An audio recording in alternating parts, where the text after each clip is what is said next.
Hello, this is Stephanie, getting ready to work on another session of Practicode through the AAPC. That came with a bundle when I first signed up. I went through the CPB and CPCA certification and coursework as part of the package.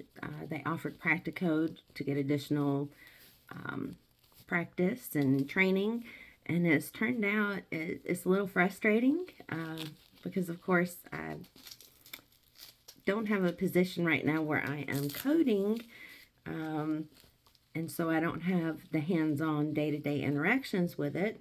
So as a new coder, or a newly certified coder I should say,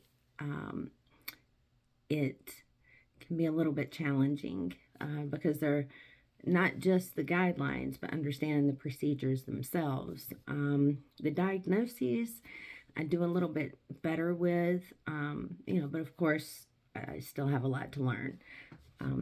Again, there are a lot of guidelines and different rules, and then some of the payers have their own little tweaks to things, the way they would like to see things on a claim, like modifiers or no modifiers. But I also took the anatomy, pathophysiology, and med term, or medical terminology. So right now I am doing the coursework for the CIC to get my CIC certification to be an inpatient coder. And also I'm working on something else for myself that I hope to be able to share the good news here. Give myself a deadline of a month to get it done and up and going. And in the meantime, though, it's all about study, study, study. My full-time job as a collection specialist, and again, as collection specialist, collecting the insurance payments. I have worked as a collector, collecting patient payments, but I did get out of that. I found out that's not so much for me. I found that to be extremely challenging. Some people it is highly rewarding. I did like the opportunity to be able to help and educate the public or patients, customers in some situations, but as with most back office positions in a facility, you'll find that most are QA based, productivity based, and so you have to keep things moving. You can only do so much. So in that particular position, there were so many calls per day that we were expected to have completed. And, the goal, of course, was to collect as much money in the shortest time possible. But when you're trying to educate someone who doesn't really know how their insurance works so that you can make sure they have a clear understanding when there are questions, it can be a little bit time consuming. And I don't know, I have a hard time rushing people or cutting them off. So anyway, I did meet quality and I did meet productivity, but I'm back in a field that I've been in for well over 10 years now. So, and I'm looking to move into a coding position because I would like to not have to get on the phones unless I'm doing something for myself. But anyway, so also the other day we had a meeting, and it just brought to mind something that I wanted to share with others.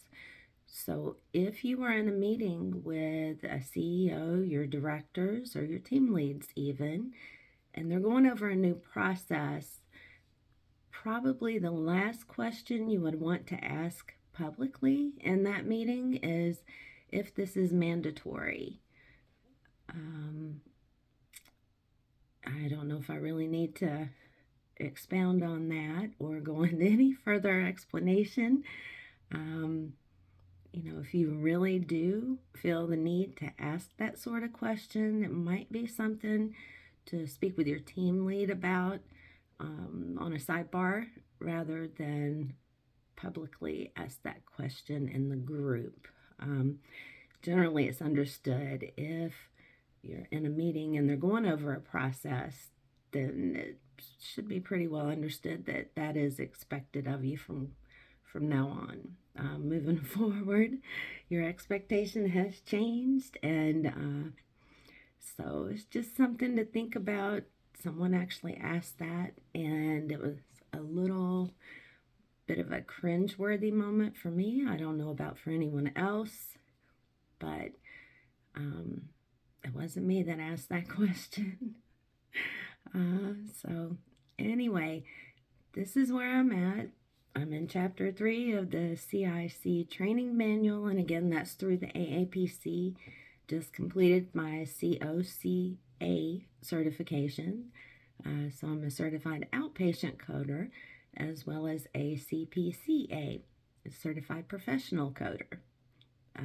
Apprentice status for both, and hopefully through Practicode completion, as well as completing the programs through the AAPC, that should get that A removed, even though I have not found myself in a position as a coder at this time. I have been applying, not as much as I could be, because at this point I am more focused on the education part of it, and if I get something, that would be wonderful, and if not, that's okay too.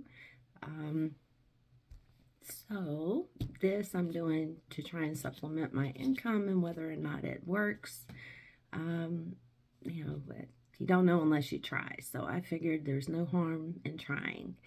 So here is a video for today. It's going to be unedited, of course.